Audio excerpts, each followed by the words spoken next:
Hello students, welcome to my channel Easy Maths. Let's go to 12th chapter, midpoint and its converse. Theorem number 6. The line segment joining the midpoints of any two sides of a triangle is parallel to the third side and is equal to half of it. ABC is a triangle, D is the midpoint of AB, E is the midpoint of AC. We have to prove that the line joining the midpoint of these two sides, the line segment DE, is parallel to the third side BC and DE is equal to half of BC. How to prove it? Let us draw a line parallel to BD from C and let us produce DE to meet this parallel line at F. Now in triangle ADE and triangle CEF, AE is equal to CE because E is the midpoint of AC. Angle AED is equal to angle CEF, vertically opposite angles.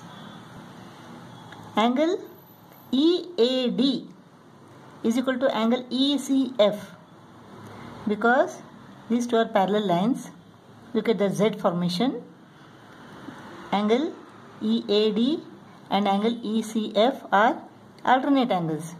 So alternate angles are equal when the parallel lines are cut by a transversal. Therefore triangle ADE is congruent to triangle CEF. ASA postulate. Therefore, AD is equal to CF. But AD is equal to BD. Why? Because D is the midpoint of AB. So, AD is equal to CF and AD is equal to BD. Things which are equal to the same thing are equal to one another. Therefore, BD is equal to CF. BD is parallel to CF by construction. Now, BD is equal to CF, we have proved. In quadrilateral BCFD, opposite sides BD and CF are parallel to each other and equal to each other. Therefore, BCFD is a parallelogram. That implies that DF is parallel to BC. So, DE is parallel to BC. DE is parallel to BC. Now, DE is equal to EF. CPCTC.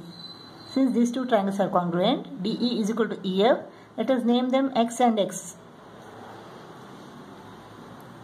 So DE is equal to X. DF is equal to what? 2X. So DF is equal to 2DE. Or DE is equal to half DF. DE is equal to half DF. But DF is equal to BC, opposite sides of a parallelogram. We have proved that BCFD is a parallelogram. Therefore, opposite sides of a parallelogram are equal. Therefore, DF is equal to BC. So, DE is equal to half.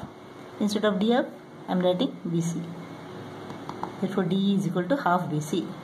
So, D is parallel to BC and DE is equal to half BC. Proved. Theorem number 7. Converse of midpoint theorem. The straight line drawn through the midpoint of one side of a triangle parallel to another bisects the third side. In theorem number 6, in the midpoint theorem, it was given that D is the midpoint of AB, E is the midpoint of AC, and we had to prove that line DE is parallel to BC. Here in the converse, this point is given. The midpoint of AB is given. It is said that line DE is parallel to BC. We have to prove that E is the midpoint of AC. That means DE bisects AC. Let us draw a line parallel to BD from C. Let us produce DE to meet this line at F.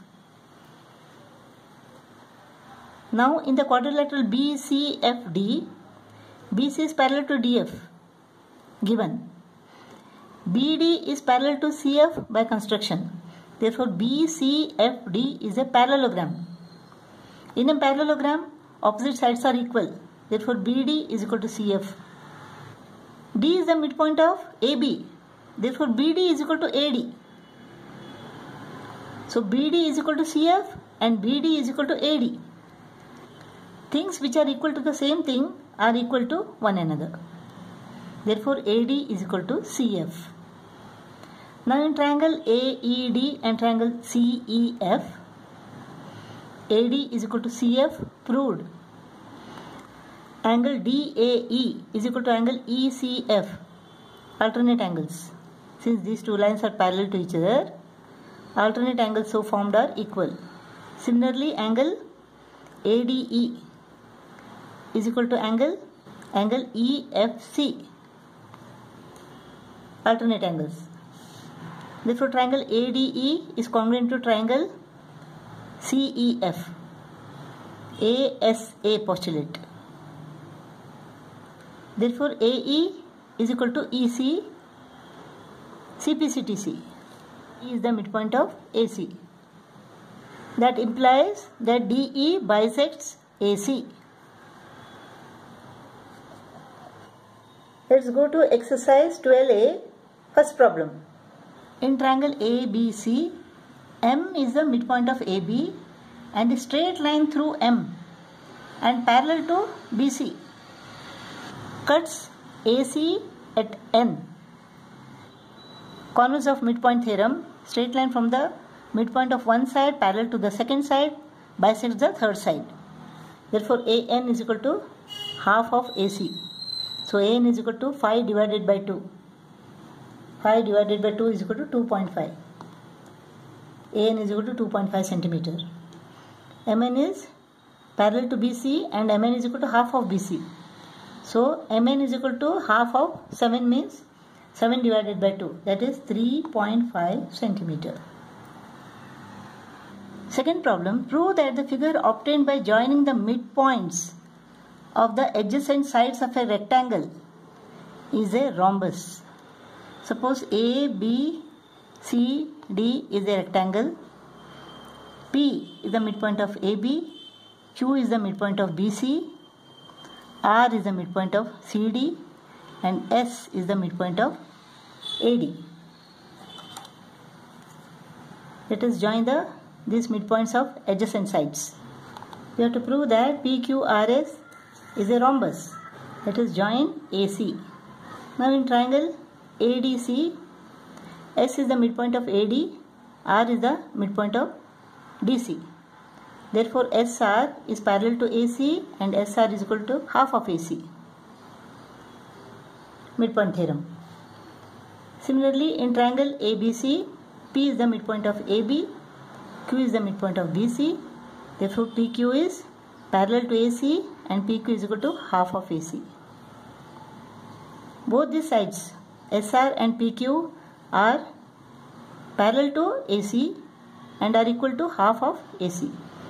So SR is equal to PQ and SR is parallel to PQ. Therefore PQRS is a parallelogram. Now let us take another diagonal BD. Now in triangle BCD, R is the midpoint of CD and Q is the midpoint of BC. Therefore QR is half of BD. Midpoint theorem. Since the diagonals of a rectangle are equal, AC is equal to BD. Therefore half of AC is equal to half of BD. Half of AC is equal to what? SR. Half of BD is equal to what? QR. Therefore SR is equal to QR.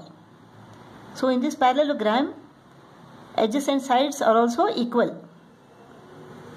So opposite sides are equal, adjacent sides are equal. Therefore all the sides of this parallelogram are equal.